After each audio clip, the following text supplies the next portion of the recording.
Good evening all, welcome to ISC. ఈ వీడియోలో important current affairs MCQs discuss చేద్దాం. First one చూద్దాం. Rare diseases day is annually observed across the globe on. అరుదైన వ్యాధుల దినోత్సవాన్ని ప్రపంచవ్యాప్తంగా ప్రతి సంవత్సరం ఏ రోజున జరుపుకుంటారని అడుగుతున్నారు. సో మనకి science day, national science day, rare diseases day ఒకే రోజు, ఫిబ్రవరి 28 ఫిబ్రవరిన మనకి ఈ రేర్ డిసీజెస్ డే అనేదాన్ని సెలబ్రేట్ చేయడం జరుగుతుంది. కానీ సో మనకి ఫిబ్రవరిలో 28, 29 అనేవి మనకి డిఫరెన్స్ అవుతూ ఉంటాయి కాబట్టి లీప్ ఇయర్ని బట్టి. సో ఆ లీప్ ఇయర్ని బట్టి చూసుకుంటే కనుక మనకి 29 ఫిబ్రవరిన మొట్టమొదటిసారిగా ఈ European organisation for rare diseases అనే సంస్థ ఏర్పడింది.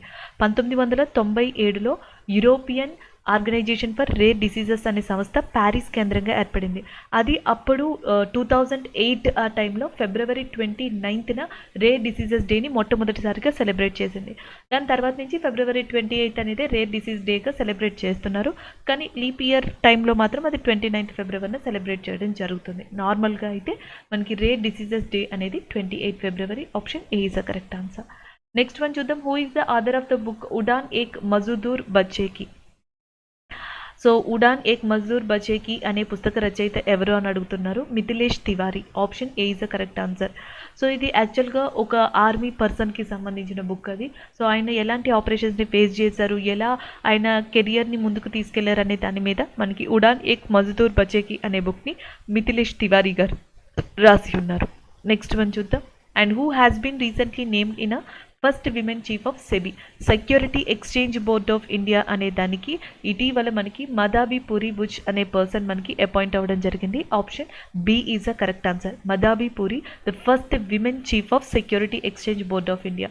ఇది వరకు సెబీకి మనకి అజయ్ త్యాగి గారు ఉన్నారు. సో అజయ్ త్యాగి గారిని రీప్లేస్ చేసుకుంటూ మనకి మదాబి పూరి గారిని అపాయింట్ చేయడం జరిగింది. First non IAS officer, not only first women, first non IAS officer. So IAS క్యాడర్కి సంబంధించి కాని పర్సన్, ఒక మొట్టమొదటి మహిళా చీఫ్ మనకి మదాబి పూరి గారు సెక్యూరిటీ ఎక్స్చేంజ్ బోర్డ్ ఆఫ్ ఇండియాకి నియమితులుగా అవ్వడం జరిగింది.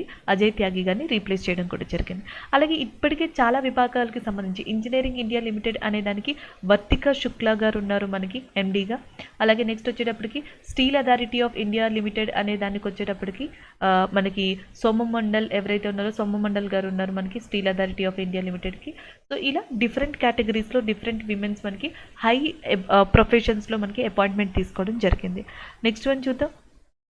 Who has become the first Indian selected for the Boltzmann medal?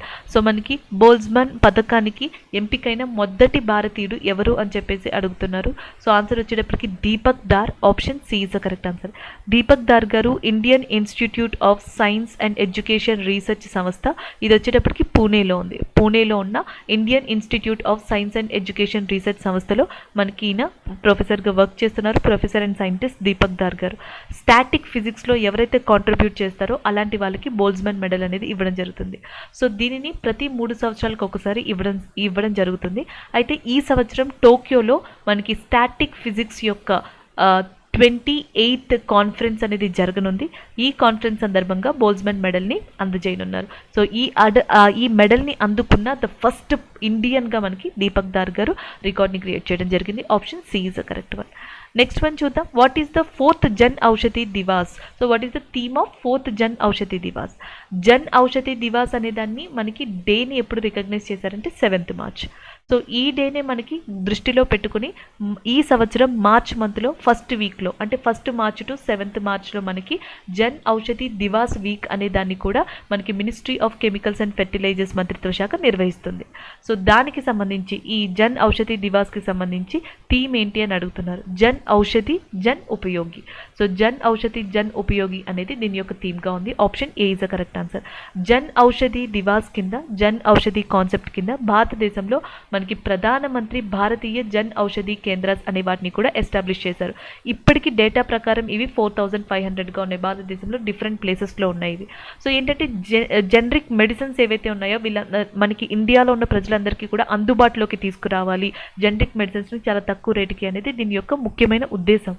అలాగే 2025 మార్చ్ కల్లా ఏవైతే ప్రధానమంత్రి మనకి భారతీయ జన్ ఔషధి కేంద్రాలు ఉన్నాయో ప్రస్తుతం వాటి యొక్క సంఖ్యని 10,500 దాకా తీసుకెళ్లాలనేది కూడా గవర్నమెంట్ ఆఫ్ ఇండియా యొక్క లక్ష్యంగా ఉంది. సో 4th జన్ ఔషధి దివాస్ అనేది 7th మార్చిన సెలబ్రేట్ చేస్తారు. దీని యొక్క థీమ్ వచ్చేటప్పటికి మనకి జన్ ఔషధి జన్ ఉపయోగి అనేది దీని యొక్క థీమ్గా ఉంది. నెక్స్ట్ వన్ చూద్దాం. Long March 8 rocket belongs to which country? So long March 8 rocket అనేది ఏ దేశానికి చెందింది అని అడుగుతున్నారు. సో లాంగ్ మార్చ్ సిరీస్ అనేది దాని గురించి మనం ఇదివరకు కరెంట్ అఫైర్స్లో చాలాసార్లు డిస్కస్ చేసాం. చైనాకి సంబంధించింది. గతంలో లాంగ్ మార్చ్ 5B అనే రాకెట్ అనేది మనకి ఫెయిల్ అయిందని చెప్పేసి డిస్కస్ చేసుకోవడం జరిగింది చైనాకి సంబంధించి. సో ఈసారి లాంగ్ మార్చ్ 8 రాకెట్ గురించి మనం ప్రస్తావించుకోవడం జరుగుతుంది. లాంగ్ మార్చ్ 8 రాకెట్ ద్వారా చైనా ఇటీవల తన కంట్రీ నుంచి 22 శాటిలైట్స్ని స్పేస్లోకి సక్సెస్ఫుల్గా పంపడం జరిగింది. అందుకని చెప్పేసి మనకి ఈ లాంగ్ మార్చ్ 8 రాకెట్ అనేది న్యూస్లోకి రావడం జరిగింది. Option B is the correct answer. Next one చూద్దాం. The union cabinet has approved foreign direct investment of up to what percentage under the automatic route in life insurance corporation of India? మనకి ఏదైతే life insurance corporation of India ఉందో దాంట్లో automatic route ద్వారా foreign direct investment విదేశీ పెట్టుబడుల్ని ఎంతవరకు పెట్టచ్చు అని చెప్పేసి ఇటీవల యూనియన్ క్యాబినెట్ ఆమోదించింది అని అడుగుతున్నారు.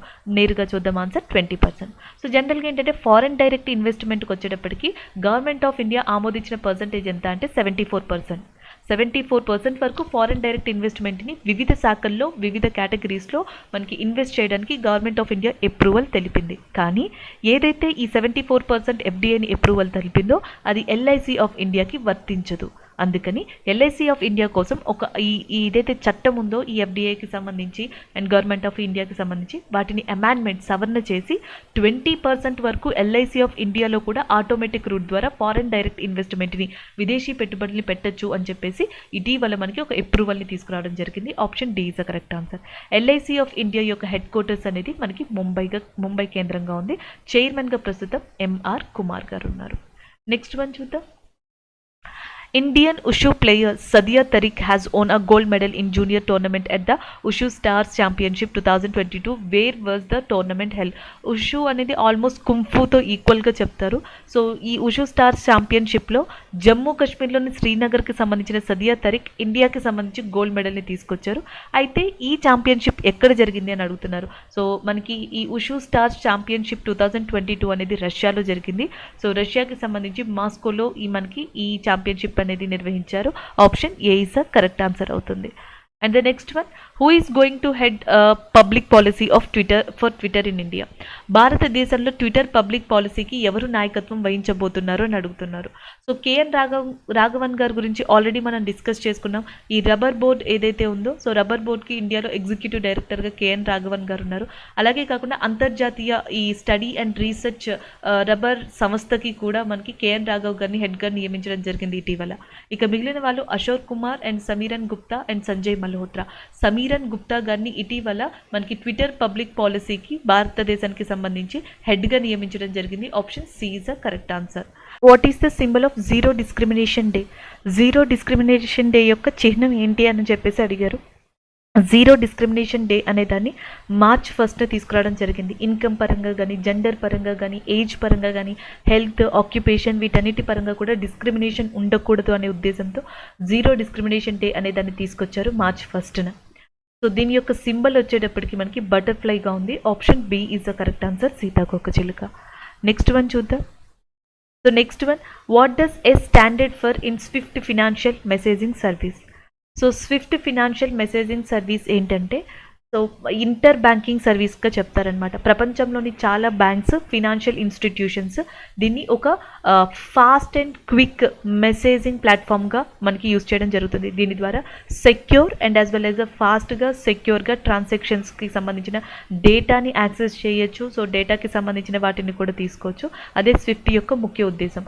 Society for world wide inter bank financial telecommunication. Society for world wide inter bank financial telecommunication. T అంటే టెలికమ్యూనికేషన్, ఎఫ్ అంటే ఫినాన్షియల్, ఐ అంటే ఇక్కడ మనకి ఇంటర్ బ్యాంక్గా వస్తుంది, అండ్ డబ్ల్యూ అంటే వరల్డ్, ఎస్ అంటే సొసైటీ. ఇక్కడ ఎస్ అని అడుగుతున్నారు, ఎస్ అంటే ఇక్కడ అర్థం society.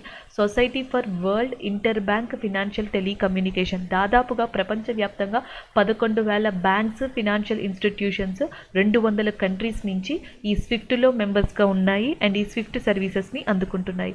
Option B is the correct answer. Next one చూద్దాం. Millennium challenge corporation is an initiative of which country. Millennium challenge corporation అన్నది ఏ దేశం యొక్క చొరవ, ఏ దేశం స్టార్ట్ చేసింది అని అడుగుతున్నారు.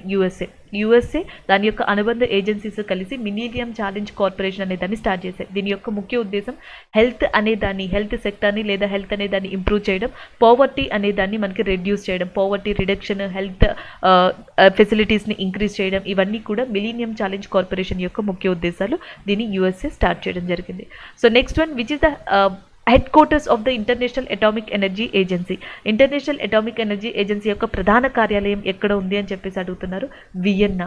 సో ఇటీవల మనకి ఏదైతే రష్యా ఉక్రెయిన్ దాడులు జరుగుతున్నాయో, మిగతా ఆర్మ్స్కి సంబంధించి, ఆయుధాలకి సంబంధించి డిస్కషన్స్ జరుగుతున్నాయో, ఈ నేపథ్యంలో ఇంటర్నేషనల్ అటామిక్ ఎనర్జీ ఏజెన్సీ కూడా మనకి న్యూస్లోకి రావడం జరిగింది.